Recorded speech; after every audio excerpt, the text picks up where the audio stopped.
یہ دل میرا، تحریر فرحت اشتیاق، قسط نمبر 40۔ بوری صاحب کے جانے کے بعد میر فاروق نے مقصود صاحب کو بلوا بھیجا تھا۔ شام کو میر فاروق سگار کے کش لیتے گہری سوچ اور تشویش میں گم ٹیرس کے صوفے پر بیٹھے تھے جب ملازم مقصود صاحب کو اپنے ساتھ لیے وہاں آیا۔ آؤ مقصود، وہ گہری سنجیدگی سے بولے۔ سر، سب خیریت تو ہے؟ آپ نے اس طرح مجھے ایمرجنسی میں اپنے گھر بلوایا؟ ہاں، معاملہ تھوڑا ارجنٹ اور پرسنل تھا مقصود۔ میں کل صبح آفس میں تم سے بات کرنے تک کا انتظار نہیں کر سکتا تھا۔ انہوں نے بولنے کے ساتھ ساتھ ہاتھ سے انہیں بیٹھنے کا اشارہ کیا۔ مقصود صاحب ان کے سامنے والے صوفے پر بیٹھ گئے۔ کیا معاملہ ہے سر؟ مقصود صاحب نے سوالیہ نظروں سے انہیں دیکھا۔ مقصود، مجھے پتا کر کے بتاؤ کہ کیا AK آئل ریفائنری بک رہی ہے؟ میرا نام کہیں نہیں آنا چاہیے، کسی کو یہ پتہ نہ چلے کہ یہ تحقیقات میں کروا رہا ہوں۔ تم اپنی ذاتی حیثیت میں اپنے رابطے استعمال کر کے مجھے صحیح خبر لا کے دو۔ ٹھیک ہے سر، میں پتہ کرتا ہوں۔ مقصود صاحب نے سر ہلایا۔ مجھے یہ اطلاع جلد سے جلد چاہیے مقصود، کمپنی بک رہی ہے یا نہیں؟ دونوں صورتوں میں مجھے تصدیق ٹھوس ثبوتوں کے ساتھ چاہیے۔ ان کا انداز دو ٹوک سا تھا۔ سر، میں آپ کو جلدی پتہ کر کے بتاتا ہوں، آپ فکر نہ کریں۔ میر فاروق کے کچھ تفصیل بتائے بغیر بھی مقصود سمجھ گئے کہ معاملہ حساس نوعیت کا ہے۔ نور العین کمرے میں داخل ہوئی تو دیکھا امان کمرے میں نہیں تھا، وہ باتھ روم میں تھا۔ اس کا موبائل بیڈ سائڈ ٹیبل پر پڑا تھا۔ اس نے چوکنی نظروں سے باتھ روم کے بند دروازے کو دیکھا، پھر جلدی سے موبائل اٹھایا۔ اس نے موبائل کھولنے کی کوشش کی مگر اس پر پاس ورڈ لگا تھا۔ اس نے اندازے سے امان کی ڈیٹ آف برتھ ڈالی مگر وہ پاس ورڈ نہیں لگا۔ اسی وقت باتھ روم کا دروازہ کھلنے کی آواز آئی۔ اس نے گھبرا کر فوراً امان کا فون واپس اسی طرح میز پر رکھا اور جلدی سے بیڈ پر بیٹھ گئی۔ چہرے کی گھبراہٹ چھپانے کے لیے اپنے ناخنوں کا جائزہ لینے لگی۔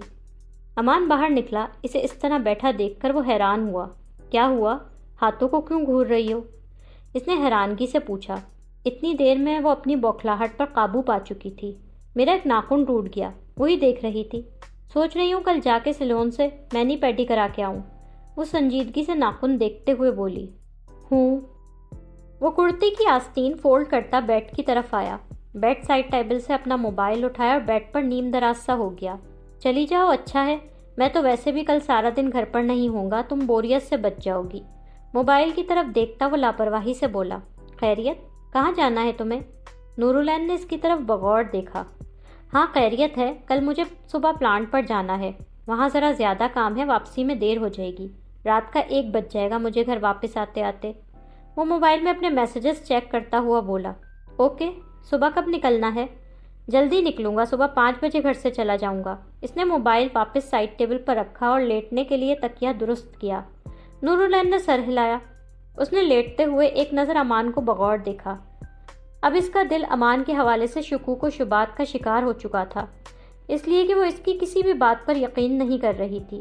دل پر گرا سی لگ گئی تھی امان کی طرف سے۔ سائرہ ڈریسنگ ٹیبل کے سامنے کھڑی ایئرپورٹ کے لیے تیار ہو رہی تھی۔ وہ جینز اور ٹاپ میں ملبوس تھیں۔ کمرے میں ان کے 2 بڑے سائز کے سوٹ کیس پیک ہوئے رکھے تھے۔ دروازے پر دستک ہوئی۔ آ جاؤ۔ لپسٹک لگاتے ہوئے اس نے ملازم کو اندر آنے کی اجازت دی۔ کمرے کا دروازہ کھول کے علی بخش آیا۔ وہ مؤدب انداز میں ہاتھ باندھے اس کے سامنے کھڑا تھا۔ بیگم صاحبہ، آپ تیار ہیں؟ ہاں۔ اس نے آئینے میں اپنا جائزہ لیا۔ میں سامان گاڑی میں رکھوا دوں؟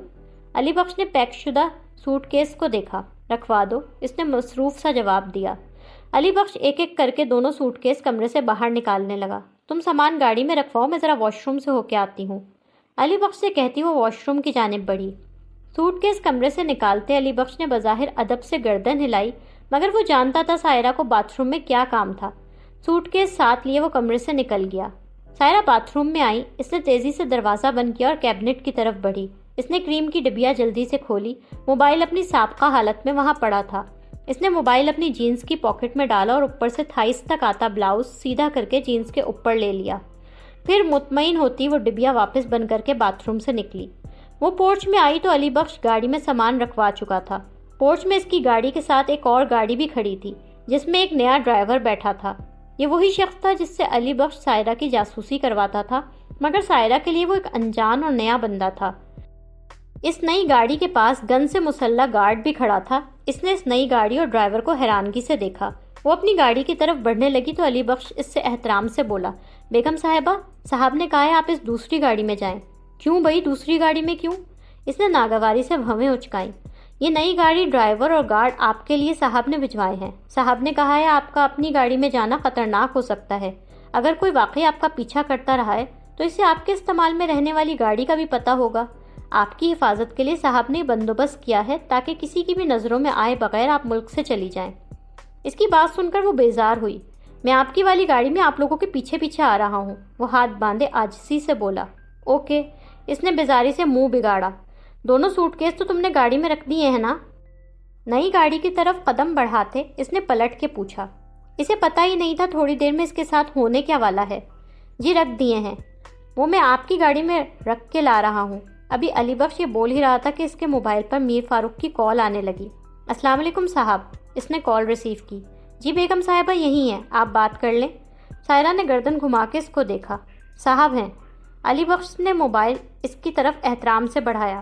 ہیلو، وہ علی بخش سے چند قدم دور ہٹ کے آہستہ آواز میں بولی۔ چہرے پر خوشی پھیلی تھی۔ نکل رہی ہو گھر سے؟ میر فاروق کمرے میں اکیلے شطرنج کی بساط بچھائے صوفے پر بیٹھے تھے۔ ان کا لہجہ محبت بھرا تھا، لیکن لہجے کی نسبت ان کا چہرہ انتہائی سرد اور شفاف سا تھا۔ جی، سائرہ کے لہجے میں ہلکی سی خفگی تھی۔ سائرہ میری جان، تم کسی چیز کی فکر نہ کرو، سب ٹھیک ہو جائے گا، میں ہوں نا تمہارے ساتھ۔ میر فاروق کے چہرے پر پھیلی شفاقی دل دہلانے والی تھی، جبکہ لہجہ محبت سے چور تھا۔ فاروق میں بہت ڈسٹرب ہوں، ان کا انداز پریشانی لیے ہوئے تھا۔ تم بالکل پریشان نہ ہو میری جان، میں ہوں نا تمہارے ساتھ، فکر نہ کرنا، وہاں تمہیں کوئی مشکل نہیں ہوگی، میں نے سارا بندوبست کروا دیا ہے، میں بھی حالات بہتر ہوتے ہی تمہارے پاس آؤں گا۔ میر فاروق نے ایک مہرہ ہاتھ میں لیا۔ جی، وہ اکتائی، پہنچ کر اپنی خیریت کی اطلاع کروانا، میں تم کو بہت مس کروں گا سویٹ ہارٹ۔ مہرے کو جانچتی نظروں سے دیکھتے وہ بولے، میں بھی آپ کو مس کروں گی فاروق۔ سائرہ نے لہجے میں محبت شامل کی، مگر چہرہ اس کا بیزار تھا۔ احتیاط کرنا، جیسا علی بخش بولے ویسا کرنا، وہ ہر اقدام تمہاری حفاظت کے لیے اٹھائے گا۔ اوکے فاروق، چلو فون رکھتا ہوں، اپنا خیال رکھنا میری جان، ہیو اے سیف فلائٹ۔ ان کے چہرے کے تاثرات بہت ٹھنڈے تھے۔ اللہ حافظ۔ سائرہ نے کال بند کر کے موبائل واپس علی بخش کو پکڑایا۔ علی بخش نے فوراً اس کے لیے نئی گاڑی کا دروازہ کھولا۔ بیگم صاحبہ کو پوری حفاظت اور احتیاط سے ایئرپورٹ پہنچانا ہے، میں تم لوگوں کے پیچھے پیچھے دوسری گاڑی میں آ رہا ہوں۔ علی بخش نے اس نئے ڈرائیور کو ہدایت دی۔ ڈرائیور نے سر ہلایا۔ سائرہ کی گاڑی میں بیٹھنے کے بعد علی بخش نے اس کی طرف کا دروازہ بند کیا، پھر سائرہ سے نظر بچا کے آنکھ سے ڈرائیور کو اشارہ کیا۔ ڈرائیور نے سمجھ کر ہلکا سا سر ہلایا اور گاڑی آگے بڑھا دی۔ دوران سفر وہ بیزار اور بے دلی سے بیٹھی تھی۔ آگے بیٹھا گارڈ سنجیدگی اور خاموشی سے گاڑی چلا رہا تھا۔ جب وہ گاڑی کسی سنسان اور ویران سڑک پر پہنچی تو وہ چونکی۔ یہاں دور دور تک نہ تو کوئی آبادی کے آثار تھے اور نہ ہی آس پاس کوئی دکانیں اور بلڈنگز تھیں۔ اس نے سنسان روڈ کو تعجب سے دیکھا۔ یہ تم کس روٹ سے جا رہے ہو؟ یہ کون سا روڈ ہے؟ اس نے ڈرائیور سے حیرت سے پوچھا۔ علی بخش نے کہا تھا آپ کی سیکیورٹی کے لیے ہم راستہ بدل کے جائیں۔ ڈرائیور نے اسے دیکھ کے بے تاثر سے انداز میں جواب دیا۔ وہ تو ٹھیک ہے، مگر اس روٹ سے ایئرپورٹ کہاں سے؟ اس کی بات درمیان میں ہی رہ گئی۔ اسی وقت پیچھے سے ایک بائک تیزی سے ان کی گاڑی کے قریب آئی۔ اس پر شیشہ شیشوں والے ہیلمٹ پہنے دو لڑکے بیٹھے تھے۔ دونوں بلیک لیدر جیکٹس میں ملبوس تھے اور ہاتھوں پر دستانے تھے۔ ان میں سے پیچھے والے نے ریوالور سیدھا کر کے اس کا نشانہ لیا اور متواتر کئی فائر اس کے اوپر کیے۔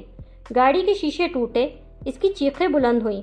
اس کے سر، پیٹ اور سینے پر 3 سے 4 گولیاں لگی تھی۔ شوٹر اپنی بائک دوڑاتے وہاں سے لمحہ بھر میں رفو چکر ہو گئے۔ ڈرائیور نے گاڑی روکی۔ اس کے گاڑی روکتے ہی آگے بیٹھا گارڈ فوراً گاڑی سے اتر کے بھاگا۔ ایک بائک کسی کونے سے نکل کے اسی وقت سامنے آ کے رکی۔ وہ گارڈ اس پر بیٹھ کے وہاں سے نکلتا بنا۔ لمحہ بھر میں پیچھے علی بخش کی گاڑی وہاں آ کے رکی۔ علی بخش گاڑی سے اتر کے سیدھا سائرہ کی طرف آیا۔ اس نے بے تاثر سے انداز میں سائرہ کی طرف کا دروازہ کھولا، پھر اس نے سائرہ کی نبض چیک کی۔ وہ مر چکی تھی۔ اس کی موت کا اطمینان کر کے وہ پرسکون ہوا۔ اس نے سائرہ کی جینز کی جیب سے اس کا موبائل نکالا، پھر اس کا ہینڈ بیگ اٹھایا، اس کی جولری کھینچ کر ہاتھوں اور انگلیوں پر سے اتاری۔ ڈرائیور پرسکون انداز میں گاڑی سے اتر کے کھڑا علی بخش کی یہ ساری کارروائی دیکھ رہا تھا۔ وہ اپنی کارروائی کر کے واپس سیدھا ہوا، پھر اس نے آؤ دیکھا نہ تاؤ اور ڈرائیور کو پے در پے سخت قسم کے مکے مارنے شروع کر دیے۔ اس کی ناک، ہونٹ اور سر سے خون بہنے لگا۔ کیا کرتے ہو علی بخش بھائی؟ اتنی زور سے مارنا تو طے نہیں ہوا تھا۔ ڈرائیور تکلیف سے کر رہا۔ بکواس مت کرو، علی بخش اس کے پیٹ اور ٹانگوں پر لاتے مارتا ہوا بولا۔ اب پہلے 15 پر فون کرو، پھر ایمبولینس بلاؤ۔ کہنا کیا ہے یاد ہے نا؟ وہ اس کی حالت سے مطمئن ہو کے رکا۔ یاد ہے بابا، میں پرائیویٹ کیب سروس میں گاڑی چلاتا ہوں۔ آج صبح ان بیگم صاحبہ نے میری گاڑی بک کروائی تھی۔ راستے میں کچھ گنڈوں نے ہمیں لوٹنے کی کوشش کی۔ مزاحمت کرنے پر انہوں نے ان بیگم صاحبہ کو گولیاں مار دی اور میری بھی خوب مار لگا دی۔ ڈرائیور ناک سے خون بہتا صاف کرتا ہوا بولا۔ فون کرو اب فوراً۔ اس سے کہہ کر اس نے گاڑی کی پچھلی سیٹ پر اوندھے منہ مردہ پڑی سائرہ کو حقارت بھری نظروں سے دیکھا۔ ڈرائیور جیب سے اپنا موبائل نکال کے پولیس کو کال کرنے لگا۔ میر فاروق کمرے میں شطرنج کی بساط بچھائے منتظر بیٹھے تھے جب ان کے موبائل پر علی بخش کی کال آنے لگی۔ ہاں علی بخش، انہوں نے فوراً کال ریسیو کی۔ صاحب کام ہو گیا ہے۔ علی بخش گاڑی چلا رہا تھا۔ میر فاروق کے چہرے پر اطمینان اترا۔ گڈ، اور وہ اس کا موبائل وغیرہ؟ صاحب ان کا موبائل، پاسپورٹ، شناختی کارڈ، بلکہ ان کا سارا سامان اور بیگ سب میرے پاس ہیں۔ سب کام ہو گیا نا ٹھیک سے؟ کہیں کوئی نشان تو نہیں چھوڑا نا تم نے؟ میر فاروق کی سفاکی اور بے رحمی اس وقت عروج پر تھی۔ صاحب ایک عورت کے ساتھ لوٹ مار کی واردات ہوئی تھی اسلام آباد میں۔ مزاحمت کرنے پر ڈاکوؤں نے اسے گولیاں مار دیں، کیب ڈرائیور کو بھی مار پیٹا اور پھر سب لوٹ لاٹ کے موقع سے فرار ہو گئے۔ پولیس موقع پر پہنچی تو عورت مر چکی تھی اور زخمی ڈرائیور بے ہوش پڑا تھا۔ وہ سپاٹ اور بے رحم لہجے میں بولا، شاباش علی بخش شاباش۔ میر فاروق کھل کے مسکرائے، بے رحم مسکراہٹ۔ اب تم وہاں گھر پر بھی سب سنبھال لینا علی بخش۔ گھر کے نوکروں نے کیا بولنا ہے پولیس سے، اچھی طرح انہیں سمجھا دینا۔ آپ فکر نہ کریں صاحب، میں سمجھا دوں گا، کوئی زبان نہیں کھولے گا۔ اس گھر میں میری کوئی ایک چیز نہیں رہنی چاہیے علی بخش، میرے استعمال کی کوئی چھوٹی سے چھوٹی اور معمولی چیز تک نہیں۔ پولیس وہاں تفتیش کے لیے آئے بھی تو یہی پتہ چلے کہ سائرہ عارف نامی وہ عورت اس گھر میں تنہا رہا کرتی تھی۔ صاحب جیسا آپ نے کہا ہے ویسے ہی ہوگا، آپ یہاں کی ہرگز ٹینشن نہ لیں۔ سائرہ کے ساتھ آپ کا کوئی تعلق پولیس کسی طرح نہیں پتہ چلا پائے گی۔ میں نے یہاں کوئی نشان نہیں چھوڑا ہے، ادھر سب میں سنبھال لوں گا۔ علی بخش نے اطمینان دلایا۔ انہوں نے فون بند کیا۔ میر فاروق سے غداری کی سزا صرف موت ہوتی ہے سائرہ عارف۔ ان کی نظریں شطرنج کی بساط پر جمی تھیں۔ سائرہ کو مروا کے وہ بے حد مطمئن نظر آ رہے تھے۔ امان رات کے 12 بجے گھر لوٹا تھا۔ دن بھر خاصا تھکا ہوا نظر آ رہا تھا۔ نورالعین ان کے انتظار میں جاگ رہی تھی۔ وہ نائٹی میں ملبوس کھڑی تھی۔ تم سوئی نہیں ابھی تک؟ اپنا لیپ ٹاپ بیگ میز پر رکھتے ہوئے اس نے نورالعین سے پوچھا۔ تمہارا انتظار کر رہی تھی، وہ ہلکی مسکراہٹ کے ساتھ بولی۔ امان اپنا کوٹ اتارنے لگا تو اس نے آگے بڑھ کر اس کا کوٹ اتارا۔ امان نے کھینچ کر ٹائی اتاری، قمیص کی آستینیں فولڈ کرتا وہ ڈریسنگ ایریا اور باتھ روم کی طرف بڑھا۔ درمیان میں لکڑی کا سلائیڈنگ ڈور کھلا ہوا تھا۔ سو جاتی ہے نا، میں بتا کے تو گیا تھا مجھے پلانٹ سے واپسی میں دیر ہو جائے گی۔ تم گھر پہ نہیں تھے نا، بے چینی سی تھی، نیند نہیں آ رہی تھی۔ نورالعین اس کا کوٹ سیدھا کرتے ہوئے بولی۔ کھانا تو کھا لیا نا تم نے؟ میرے انتظار میں بھوکی تو نہیں ہو؟ وہ اپنے جوتے اتارتا ہوا بولا۔ اس کا کوٹ درست کرتے نورالعین کا ہاتھ کسی کاغذ سے ٹکرایا۔ اس نے نکال کے تعجب سے دیکھا، وہ بزنس کلاس کا بورڈنگ پاس تھا، ایمریٹس کی آج کی فلائٹ کا بورڈنگ پاس۔ اینا کے سر پر جیسے بم پھٹا تھا۔ مجھے تو ڈھنگ سے کھانے کا موقع ہی نہیں ملا، پلانٹ پر کام اتنے تھے، آگے پیچھے کئی میٹنگز تھیں۔ وہ جوتے کلوزٹ کے جوتوں والے خانے میں رکھنے لگا۔ اس کی نورالعین کی طرف پشت تھی۔ وہ دبئی ہو کے آیا تھا اور اس سے پلانٹ جانے کا جھوٹ بول رہا تھا۔ نورالعین نے اسے گہرے افسوس سے دیکھا۔ وہ سوچ بھی نہیں سکتی تھی کہ امان اس کے ساتھ اس آسانی سے جھوٹ بول سکتا تھا۔ پھر تو تم آج پلانٹ پر بہت تھک گئے ہوگے امان؟ اس کے لہجے میں طنز تھا۔ بہت تھک گیا یار۔ اس کے طنز کو محسوس کیے بغیر وہ تھکے لہجے میں بولا۔ تم فریش ہو جاؤ، میں تمہارے لیے کھانے کو کچھ لائٹ سا لاتی ہوں۔ اس نے وہ بورڈنگ پاس کوٹ میں دوبارہ ڈالا اور اسے کلوزٹ میں لٹکانے لگی، جبکہ امان اب باتھ روم میں منہ دھو رہا تھا۔ باتھ روم کا دروازہ کھلا تھا۔ سینڈوچز اور چائے لے کے آ جاؤ یار، اب اتنی رات کو تو کچھ ہیوی کھانے کا دل نہیں چاہ رہا۔ وہ منہ دھوتے ہوئے بولا۔ ٹھیک ہے، وہ چہرے پر بظاہر مسکراہٹ سجائے بولی۔ ڈریسنگ ایریا سے باہر نکلتے ہی اس کے چہرے پر سے مسکراہٹ غائب ہوئی۔ اسے امان کے جھوٹ ہرٹ کر رہے تھے، وہ اندر ہی اندر ٹوٹ رہی تھی۔ ساجد گیسٹ ہاؤس میں اپنے کمرے میں سویا ہوا تھا۔ موبائل کی رنگ ٹون سے اس کی آنکھ کھلی۔ کون کھوتے کا پتر ہے آدھی رات کو؟ بڑبڑاتے ہوئے اس نے نیند سے بھری آواز میں فون کو دیکھا۔ یہ بندہ بھی بڑا ہی اوکھا ہے، آدھی رات کو بھی چین نہیں ہے اسے۔ امان کالنگ دیکھ کے وہ منہ ہی منہ میں بڑبڑایا۔ اس نے لیٹے لیٹے کال ریسیو کی۔ میں کیا بادشاہ ہو، تسی کسی وقت سوتے بھی ہو؟ وہ نیند سے بھری آنکھیں ملتا ہوا بولا، بہت کام ہے، سونے میں زندگی برباد نہیں کر سکتا۔ امان اپنے کمرے کی بالکنی میں ریلنگ کے پاس کھڑا ہلکی آواز میں بولا، تو مجھ غریب کو تو سونے دو یار، لے کے گہری نیند سے اٹھا دیا۔ ساجد نے منہ بنایا، تمہیں بھی سونے سے زیادہ گیسٹ ہاؤس سنبھالنے پہ توجہ دینی چاہیے۔ وہ سنجیدگی سے بولا، اب 24 گھنٹے تو ڈیوٹی نہیں کر سکتا نا یار، بندہ کھڑا کر رکھا ہے ادھر ریسیپشن پہ، خود بھی چوکس نیند سوتا ہوں۔ ساجد جمائی لیتے ہوئے بولا، پھر انگڑائی لیتا بیڈ پر سے اٹھ کے بیٹھا۔ ٹھیک ہے ساجد، تم سے ایک کام ہے مجھے۔ پتا تھا مجھے آدھی رات کو تجھے کوئی نیا ہی کام یاد آ گیا ہوگا، اب کیا کرنا ہے میں نے؟ ساجد نے ذرا جل کے بولا، تمہیں کل اسلام آباد جانا ہوگا ساجد، میں تمہیں گھر کا پتہ بھیج رہا ہوں، تم نے وہاں اپنا حلیہ بدل کے جانا ہے، اپنا نام اور شناخت بتائے بغیر وہاں سے کسی بھی چوکیدار، گارڈ، ڈرائیور یا مالی سے صرف یہ پتہ کرنا ہے کہ کیا کل سائرہ دبئی چلی گئی۔ اس کا انداز دھیما اور سنجیدہ تھا۔ نہ اب یہ سائرہ کون ہے؟ ساجد حیرت سے چلایا، اور میں کیوں کسی کے گھر جا کے اس کی زنانی کا پتہ کروں؟ جوتے پڑوائے گا مجھے؟ اس کے لہجے میں ناراضگی تھی۔ پھر قدرے توقف سے بولا، تو ہے کن چکروں میں یار؟ اوفو، تم میرے چکروں کو چھوڑو، مجھے صرف کنفرم کر کے بتاؤ کہ اس گھر کی مالکن سائرہ ملک سے باہر چلی گئی ہے کہ نہیں۔ جوتے نہیں پڑیں گے، میری گارنٹی ہے۔ ہو سکتا ہے گھر کے نوکروں کو اس کے جانے کی اصل جگہ نہ پتہ ہو، تم بس یہ کنفرم کرو کہ وہ صحیح سلامت پاکستان سے چلی گئی ہے کہ نہیں۔ اسے سنجیدگی سے سمجھایا۔ جانے سے پہلے جو اس نے بار بار فونز کال کرنے کی بے وقوفی کی تھی، اس کے بعد اب مجھے اس کی زندگی اور سلامتی کی زیادہ فکر ہے۔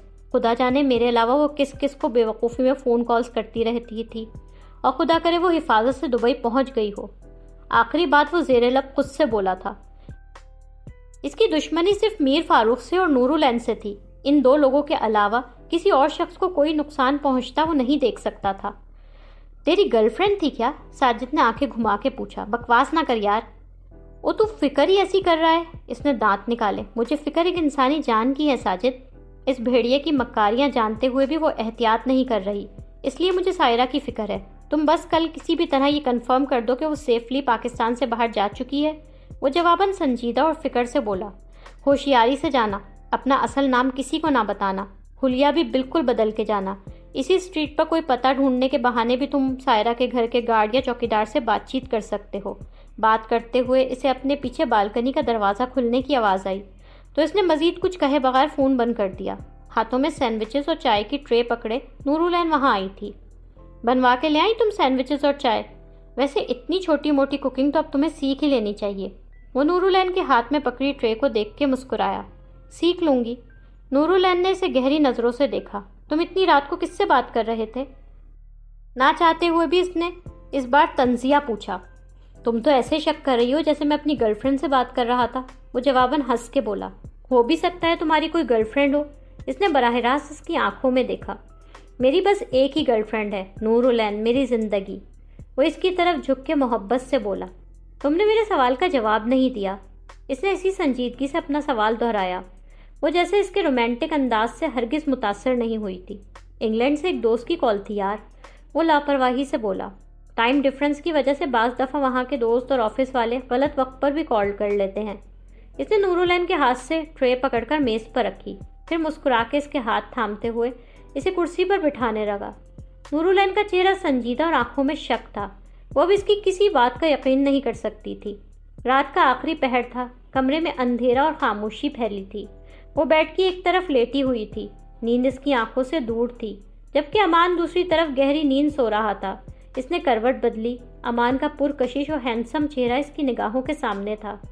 تو آج تم مجھ سے پلانٹ کا جھوٹ بول کر دبئی گئے ہوئے تھے۔ اس کی آنکھوں میں گہرا صدمہ اور ملال بھرا ہوا تھا۔ کیوں امان؟ آخر کیوں؟ اس پر نظریں جمائے اس نے دل ہی دل میں اس سے سوال کیا، کیوں تم مجھ سے جھوٹ بولتے ہو؟ وہ شخص جسے تم نے دوست ماننے سے انکار کر دیا، اس کے ساتھ تمہاری 10 سال پرانی تصویر میری آنکھوں کے سامنے ہے۔ پہلے تمہاری محبت میں اندھی اور پاگل ہو کر نہیں سوچا تھا، مگر اب ضرور سوچ رہی ہوں۔ شادی کے بعد سے تمہارا برتاؤ اکثر عجیب سا کیوں ہو جاتا ہے؟ شادی کی رات مجھے رخصت کرا کے لا کے تم اجنبی بن کے مجھے اکیلا چھوڑ کے پیانو کیوں بجانے لگے تھے؟ تمہارا وہ تالا لگا لاک ہوا روم، تمہارا اس رات کا وہ رونا چلانا، اور تمہارا گفٹ کیا وہ لاکٹ، اور وہ ہمارا پراسرار سا ہنی مون ٹرپ، ایک ایک کر کے سے پچھلی تمام باتیں یاد آ رہی تھیں۔ میں کس کس بات کو جھٹلاؤں، کس کس چیز کو اپنا وہم قرار دے کر اگنور کروں امان؟ اس کی آنکھوں میں نمی، صدمہ اور بے چینی تھی۔ وائی ڈو یو لائی سو مچ ٹو می امان؟ مجھے تو اب یہ سمجھ نہیں آ رہا کہ تم اصل میں ہو کیا، اور تمہارا ان سب جھوٹوں کے پیچھے مقصد کیا ہے۔ ایسا کیا ہے امان جو تم مجھ سے چھپاتے ہو، مجھ سے جھوٹ پہ جھوٹ بولتے ہو؟ آج میں یہ سوچنے لگی ہوں تم نے اور کیا کیا جھوٹ مجھ سے بول رکھے ہوں گے۔ اس کی آنکھوں سے بے آواز آنسو گرنے لگے۔ اب تو تمہارے سچ پر بھی مجھے بھروسہ نہیں ہوا کرے گا امان۔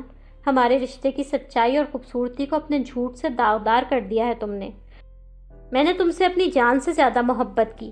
بابا جان کے بعد ساری دنیا میں سب سے زیادہ تم کو چاہا۔ تمہیں اپنی روح، اپنی آتی جاتی سانسوں میں بسا لیا، مگر تم نے میرے اعتبار کو چکنا چور کر دیا امان۔ وہ بے آواز رو رہی تھی۔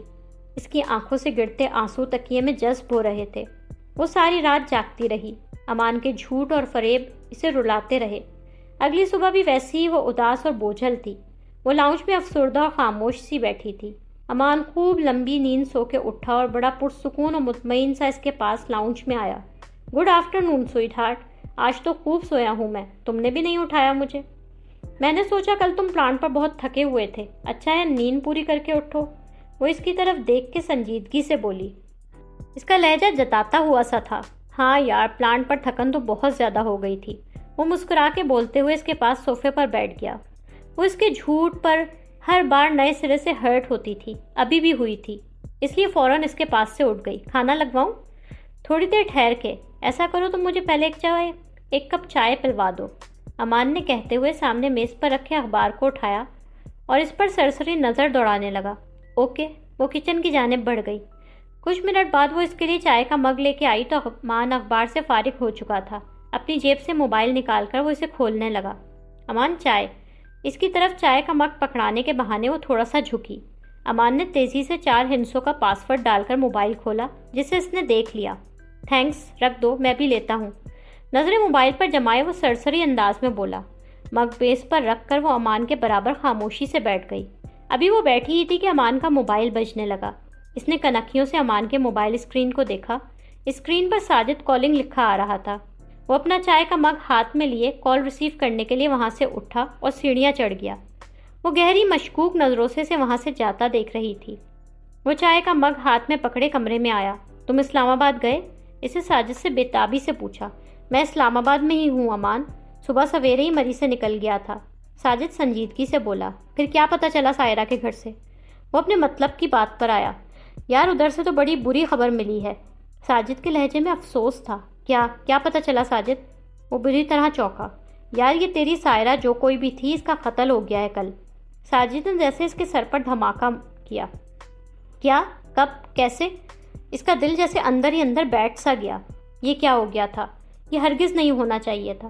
ہاں یار، ادھر کے گارڈ نے یہی بتایا، کہہ رہا تھا کل صبح بیگم صاحبہ گھر سے ایئرپورٹ جانے کے لیے نکلی تھی۔ انہوں نے ایئرپورٹ جانے کے لیے کیب منگوائی تھی، کیونکہ گھر کی گاڑی خراب تھی، راستے میں کوئی لوٹ مار کی واردات ہوئی۔ اس عورت اور کیب ڈرائیور نے مزاحمت کی تو ڈاکوؤں نے ان دونوں کو مارا، گولیاں چلائیں۔ ڈرائیور تو صرف زخمی ہوا، پر وہ عورت سائرہ اسی وقت مر گئی۔ سائرہ کو جو تفصیل معلوم تھی اس نے وہ ساری کی ساری بتا دی۔ او میرے خدا! امان نے غصے اور فرسٹریشن سے اپنے بالوں پر ہاتھ پھیرا۔ اب تو بتا بھی دے، سائرہ تھی کون؟ تیری گرل فرینڈ تھی یا دوسری بیوی یا پھر تیری؟ اس کے لہجے میں دکھ اور پریشانی محسوس کر کے ساجد نے سنجیدگی سے پوچھا۔ ساجد کی کسی بات کا کوئی بھی جواب دیے بغیر اس نے فون بند کر دیا۔ وہ اپنا سر تھام کے نڈھال سے انداز میں بیڈ پر بیٹھ گیا۔ سائرہ کی موت سے وہ دکھی بھی ہوا تھا اور اسے شدید غصہ بھی آ رہا تھا۔ میر فاروق آخر اپنے گناہوں پر پردہ ڈالنے کے لیے مزید کتنے لوگوں کی جان لینے والا تھا؟ اس نے اپنا موبائل بیزاری اور غصے سے بیڈ پر ڈالا۔ اسی لیے تمہیں سمجھا رہا تھا بے وقوفیاں نہ کرو، چپ چاپ امریکہ چلی جاتی، کم از کم زندہ تو رہتی۔ یہ کوئی لوٹ مار کی واردات نہیں تھی، میں جانتا ہوں تمہیں قتل کروایا گیا ہے۔ اپنی بے وقوفیوں کے ہاتھوں تم پکڑی گئی اور اس بھیڑیے نے تمہیں مروانے میں 1 سیکنڈ بھی نہیں لگایا۔ اس نے شدید دکھ سے سوچا، تم کتنے بڑے درندے ہو میر فاروق زماں، تمہارے نزدیک انسانی جان مذاق ہے؟ تم کسی کی جان لینے میں ذرا دیر نہیں سوچتے؟ تمہارا دل نہیں کانپتا؟ اس کے چہرے پر شدید غم و غصہ تھا۔ کتنے انسانوں کا خون ہے تمہارے ان ناپاک ہاتھوں پر ذلیل انسان۔ وہ عورت تمہاری بیوی تھی، ایک جیتی جاگتی انسان تھی، جسے تم نے بے دردی سے قتل کروا دیا۔ خونی درندے! باقی سب سے بچ جاؤ مگر مجھ سے نہیں بچ سکو گے۔ میں تمہیں تباہ و برباد کر دوں گا میر فاروق زماں۔ اس کی آنکھیں میر فاروق کے لیے شدید ترین نفرت سے بھری ہوئی تھی۔ وہ میر فاروق کا خون کر دینا چاہتا تھا۔ میر فاروق اپنے آفس میں کھڑکی کے سامنے کھڑے تھے، کھڑکی کے بلائنڈ کھول رکھے تھے۔ اسی وقت مقصود صاحب ان کے آفس میں آئے۔ ان کے ہاتھوں میں ایک فولڈر تھا۔ آؤ مقصود۔ میر فاروق نے گردن گھما کے انہیں دیکھا۔ کیا پتہ چلا امان اللہ کی کمپنی کے بارے میں؟ کیا واقعی وہ کمپنی بیچ رہا ہے؟ انہوں نے سنجیدگی سے پوچھا۔ سر، کمپنی بک نہیں رہی، بک چکی ہے۔ مقصود نے ان کی میز کے سامنے رکتے ہوئے اطلاع دی۔ ان کے چہرے پر شوق ابھرا۔ وہ دعا کر رہے تھے یہ بات جھوٹی ثابت ہو۔ خود کو شوق سے نکالنے کے لیے وہ کرسی پر بیٹھے۔ کیا یہ کنفرم خبر ہے؟ خود کو پرسکون کرنے کی کوشش کرتے ہوئے انہوں نے پوچھا۔ جی سر، میں نے اپنے خفیہ ذرائع استعمال کر کے جو ڈاکیومنٹری ایویڈنس میں حاصل کر سکتا تھا وہ کیے ہیں۔ مقصود صاحب نے ہاتھ میں پکڑا فولڈر ان کے سامنے رکھا۔ انہوں نے ایک نظر مقصود صاحب کو اور پھر اپنے سامنے میز پر رکھے فولڈر کو دیکھا، پھر اشارے سے مقصود صاحب کو بیٹھنے کو کہا۔ آنکھوں پر ریڈنگ گلاسز لگاتے ہوئے انہوں نے فولڈر کھولا۔ دبئی کی الشیخ کمپنی نے AK آئل ریفائنری خریدی ہے۔ دونوں کمپنیز کے درمیان پچھلے 6-7 ماہ سے اس حوالے سے بات چیت اور میٹنگز چل رہی تھی۔ گزشتہ 6-7 ماہ کے دوران الشیخ کمپنی کے سینئر ایگزیکٹو اور ڈائریکٹرز نے AK آئل ریفائنری کے ہیڈ آفس اور پلانٹ کے کئی وزٹ بھی کیے ہیں۔ سب کچھ انتہائی خفیہ رکھا گیا ہے۔ کل فائنلی دبئی میں دونوں کمپنیز کے درمیان کاغذات پر سائن ہو گئے۔ AK آئل ریفائنری کی طرف سے امان اللہ خان صاحب اور ان کی کمپنی کے چند سینئر ڈائریکٹرز اس معاہدے کے لیے دبئی گئے تھے۔ مقصود صاحب کرسی پر بیٹھتے ہوئے مزید معلومات دینے لگے۔ فولڈر میں لگے پیپرز کو دیکھتے دیکھتے میر فاروق نے نظریں اٹھا کے ان کی طرف دیکھا۔ سر، یہ لوگ ابھی اس خبر کو چھپائے رکھنا چاہتے ہیں۔ فی الحال مارکیٹ میں یہ خبر لیک نہیں کرنا چاہتے۔ یہ بہت اندرونی معلومات ہیں جو خفیہ ذرائع سے میں نے نکلوائی ہیں۔ میرے خیال سے وہ دونوں کمپنیز فی الحال یہ بات ڈسکلوز نہیں کرنا چاہتی، غالباً کسی خاص موقع کا انتظار کر رہی ہیں۔ میر فاروق کے اندر اس وقت بہت ہلچل اور بے چینی برپا تھی، مگر اپنے چہرے پر وہ کچھ لائے بغیر صرف سر ہلا رہے تھے۔ ٹھیک ہے مقصود، میں یہ پیپرز دیکھ لیتا ہوں، تھینک یو۔ ان کا انداز یہ تھا کہ تم اب یہاں سے جا سکتے ہو۔ Okay sir. مقصود صاحب آفس سے نکلتے ہی انہوں نے میز پر ڈھک کے رکھا پانی کا گلاس اٹھایا اور ایک سانس میں پورا کا پورا خالی کر دیا۔ خود کو پرسکون کرنے کے بعد انہوں نے کچھ سوچا، پھر اپنا موبائل اٹھایا اور امان کو کال ملائی۔ دوسری طرف امان اپنی اسٹڈی میں میز پر بیٹھا تھا۔ اس کے سامنے میر فاروق اور سائرہ کے نکاح نامے کی کاپی اور ان دونوں کی نکاح کے وقت کی کچھ تصاویر رکھی تھیں۔ ایک تصویر میں میر فاروق کے گلے میں دلہا والا ہار تھا اور سائرہ دلہن بنی بیٹھی تھی۔ ایک تصویر میں میر فاروق نکاح نامے پر سائن کر رہے تھے۔ وہ نفرت بھری نظروں سے تصاویر کو دیکھ رہا تھا جب اس کا موبائل بجا۔ اس نے موبائل سائڈ ٹیبل سے اٹھا کر دیکھا۔ میر فاروق کی کال تھی۔ السلام علیکم انکل۔ اس نے کال ریسیو کی۔ ابھی میں آپ کو ہی یاد کر رہا تھا۔ آنکھوں کے نفرت بھرے تاثرات کے برعکس اس نے اپنے لہجے میں مٹھاس اور اپنائیت شامل کی۔ میں بھی تمہیں یاد کر رہا تھا امان۔ میر فاروق بھی بظاہر سے پیار اور محبت سے بولے، مگر ان کی آنکھوں میں اس کے لیے گہرا شک اور بے اعتباری بھری تھی۔ نور سے تو روز بات ہو جاتی ہے، سوچا تم سے بھی خیر خیریت پوچھوں۔ سب خیریت ہے انکل، اللہ کا شکر ہے۔ آفس میں سب ٹھیک ٹھاک چل رہا ہے؟ جو نئی پروڈکٹ تم لانچ کرنے والے تھے اس کا کیا ہوا؟ کمپنی زبردست چل رہی ہے انکل، کل نئی پروڈکٹ کے سیمپلز چیک کرنے ہی پلانٹ پر گیا تھا۔ اس نے پورے اعتماد سے جھوٹ بولا۔ میر فاروق نے ایک نظر میز پر رکھی فائل پر ڈالی۔ زبردست بھائی، اور نئے کیا پلانس ہیں تمہارے بزنس کے حوالے سے؟ انکل ابھی فی الحال تو AK آئل ریفائنری کو مزید جدید بنانے میں لگا ہوں۔ ہم ہر حوالے سے یورپین اور امریکن آئل ریفائنریز کے بالکل برابر آ جائیں، میری یہی کوشش ہے۔ میر فاروق کے ماتھے پر بل پڑے، مگر لہجے کو انہوں نے پرشفقت ہی رکھا۔ ویری گڈ، مجھے تم سے پوری امید ہے کہ تم AK آئل ریفائنری کو بہت ترقی دلاؤ گے۔ کچھ دیر دونوں اسی طرح گفتگو کرتے رہے، پھر امان نے ضروری بزنس کال کا بہانہ بنا کر کال منقطع کی۔ خدا حافظ ڈیئر انکل، اس نے طنزیہ مسکراہٹ کے ساتھ فون بند کیا۔ اب تو آپ کا خدا ہی حافظ ہے۔ سائرہ کو مروا کے سمجھ رہے ہیں آپ نے اپنی عیاشیوں اور دوسری شادی کے تمام ثبوت مٹا دیے؟ وہ مر کر بھی آپ سے اپنا بدلہ تو لے گی سسر جی، اتنی آسانی سے وہ آپ کا پیچھا نہیں چھوڑے گی۔ اس نے موبائل واپس میز پر رکھا اور میز کی دراز کھولی۔ اس دراز میں وہ اس لاک دراز کی چابی رکھتا تھا۔ وہ نکاح نامے کی کاپی اور شادی کی تصاویر اسی دراز میں رکھنا چاہتا تھا۔ اس میں بالکل اوپر ہی ساجد کی بھیجی ان دونوں کی FSC کے دنوں کی پرانی تصویر پڑی تھی۔ ہڑبڑاہٹ میں نورالعین نے چیزوں کی ترتیب وہ نہیں رکھی تھی جیسے امان رکھتا تھا۔ اس کے ماتھے پر شکنیں نمودار ہوئیں۔ اسے ایک سیکنڈ میں سمجھ آ گیا کہ اس دراز کو نورالعین نے کھولا تھا۔ اس نے دوبارہ ترتیب درست کی اور پھر نکاح نامے کی کاپی اور تصاویر دراز میں رکھنے کے بعد اسے لاک کیا۔ اس بار اس نے چابی دوسری دراز میں نہیں ڈالی بلکہ اسے اپنی جیب میں رکھتا وہ کرسی پر سے اٹھا۔ وہ سنجیدہ چہرے کے ساتھ اسٹڈی سے نکلا، مگر اس کی آنکھوں میں نور العین کے لیے شدید غصہ تھا۔ اس کی ہمت کیسے ہوئی امان کی ذاتی چیزوں میں گھسنے کی؟ امان سے بات کرنے کے بعد میر فاروق سنجیدہ چہرے کے ساتھ ہاتھ میں تیز تیز پیپر ویٹ کو گھما رہے تھے۔ ان کا ذہن اس وقت بہت الجھا ہوا تھا۔ ہم امان اللہ صاحب کو بہت عرصے سے نہیں جانتے، ہمیں ان کا ماضی نہیں پتہ۔ ان کے کانوں میں علی بخش کی آواز گونجی۔